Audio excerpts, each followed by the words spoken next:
dos sonhos se abriram. E eu sonhei o ano inteiro. Dezenas de sonhos e alguns 4 ou 5 sonhos recorrentes. Dentre esses recorrentes, tinha um que eu sonhava toda noite, umas 30 vezes. Ele era um curta-metragem, assim. Parecia um curta-metragem. A recorrência era no mesmo dia.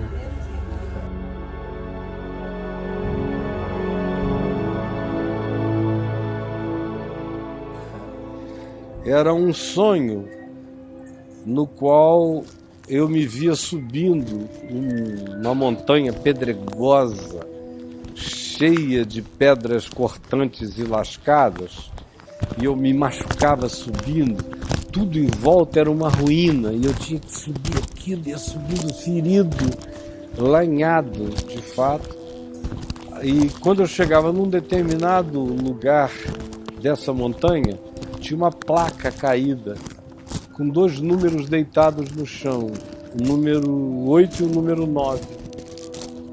Deitados, caídos numa placa arrebentada, pisada, quebrada. Aí eu acordava. Eu não entendi o que aconteceu comigo em 89. Por que esses números estão presentes na minha mente o tempo todo? Isso em 97. Um outro era com várias formas de sanções. A figura arquetípica bíblica de Sansão me visitava toda noite. E eu era o Sansão. Então eu tive muitos sonhos onde eu era Sansão. Mas em todos eles tinha a história, o enredo era mais ou menos a mesma coisa. Eu saía e eu derrotava todos os inimigos de Deus. E ficava orgulhoso.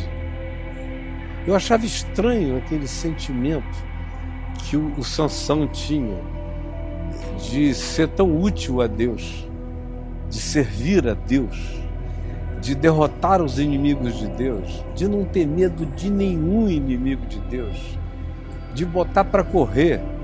Eu terminava o sonho, sempre o Sansão virava-se para os céus e dizia: pronto, Senhor, por hoje eu destruí os teus inimigos. E aí a voz celestial dizia: não, tem um que precisa ser abatido. Ainda falta um que precisa ser abatido. Aí eu acordava: meu Deus, quem será esse inimigo que precisa ser abatido? E tal. Aí o sonho, no final de 97, ele começou a concluir-se.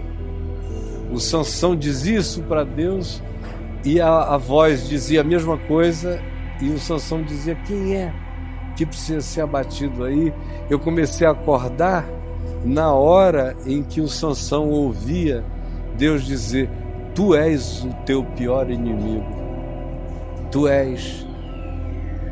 E eu acordava: meu Deus, o que eu estou fazendo? Porque eu sou o pior inimigo de Deus, ou o pior inimigo de Deus me habita. E quando nós chegamos no fim de 97, eu comecei a sonhar um sonho no qual eu acordava dentro de um mar de chumbo. O universo inteiro era chumbo e o mar estava aqui em mim, com aquelas vagas que eu só sentia, eu não via. Só sentia o bulício das ondas e das vagas. E a água em mim, e eu olhava para cima, não havia estrelas, tudo era da mesma cor. A abóbada celeste e o mar se encontravam como chumbo. E uma sensação de uma agonia indizível, de estar perdido num lugar que eu não sabia qual era. Era um mundo sem sinais. E aquela oração: Senhor, me salva daqui. E aí aquela voz me dizia: bota a tua cara na água para tu enxergares melhor. E eu dizia: não tenho coragem, eu estou em alto mar, eu não tenho coragem. E a voz insistia. E não era tudo no mesmo dia. E depois de um tempo eu tive coragem de meter a cara na água. Mas houve uma cronologia até eu chegar lá. Aí eu botei a cara na água a primeira vez, eu me lembro, quando eu botei a cara na água, no sonho, o mar de chumbo foi clareando, e eu vi o Titanic lá embaixo, pequenininho, a 5 quilômetros de profundidade, aquele transatlântico afundado. E aí eu olhava e aquela voz dizia: mergulha até a essas ruínas e lá tu encontrarás o teu tesouro. Aí eu dizia: eu não tenho coragem de ir tão fundo nas ruínas. E aí a voz dizia: mas lá está o teu tesouro, vai, vai. Isso no ano de 97 todo. Aí eu entrei em 98, eu levei um susto, eu falei: meu Deus, é este ano eu vou ter que subir uma montanha tão longa que não será subida em um ano. Isso vai ter desdobramentos muito longos. Eu tinha também um outro sonho recorrente que não parava. Esse eu já tinha há 20 e tantos anos. Em 98 eu já os tinha desde Manaus. Eu saí de Manaus em 80. Em todo lugar onde eu estive, eu sonhava aquele sonho, nas casas onde eu estava, e o sonho sempre se concluía do mesmo modo. Está muito bom aqui, mas não é o lugar onde tu vais passar a tua vida, não é como. E o lugar onde eu iria passar a minha vida era um jardim, onde eu habitaria num lugar sem telhado, aberto para todas as dimensões e cercado de jardim. E eu dizia: que lugar lindo, ao mesmo tempo que me dava uma angústia, porque parecia que tinha um preço indizível a pagar para chegar naquele lugar. E eu dizia: meu Deus, que será isso? Que preço é esse? E foi. Então, quando eu entrei em 98, eu entrei decidido a resolver essas questões. E claro que a grande questão que estava por trás de tudo tinha a ver com decisões conjugais, uma conjugalidade ótima, uma pessoa amiga, querida, nunca veio nada de ruim dela para comigo, sempre foi tudo muito bem, e uma família não podia ser mais gostosa do que era, tão boa, tão feliz. Bom, aí eu entrei naquele ano de 98 querendo uma solução para aquilo. E o problema era saber como chegar ali. Aí eu peguei, olha como é que essas coisas são extraordinárias, né? Quando você olha depois para trás com um olhar limpo. E eu tinha lido o livro de Enoque quando eu era bem novinho. Eu li todo. Depois, uns 10 anos antes de 98, aí por 88, nos Estados Unidos, eu dei uma relida no livro de Enoque. E agora, nos Estados Unidos, na Flórida, em 98, eu peguei o livro de Enoque em inglês para relê-lo em inglês. E eu estava no meio da leitura, acho que pela terceira vez, e decidido a escrever um livro sobre os nefilins. E, ao mesmo tempo, eu sentia que aquilo tinha a ver comigo, que eu iria ter um embate de natureza nefilímica com outras naturezas, com gigantescas, infinitamente mais poderosas do que eu jamais tinha concebido. E eu ia ter que viver aquilo. Bom, eu estava com isso muito forte na minha cabeça, quando então a mãe dos meus filhos me procurou uma manhã e me falou que a gente precisava conversar sobre a eventual necessidade de nós nos divorciarmos. Porque ela sabia, foi o que ela me disse, tinha me dito isso 3 vezes antes, no curso de quase 25 anos, foram 25 anos, ela tinha me dito, a primeira vez que ela me disse explicitamente foi em 77.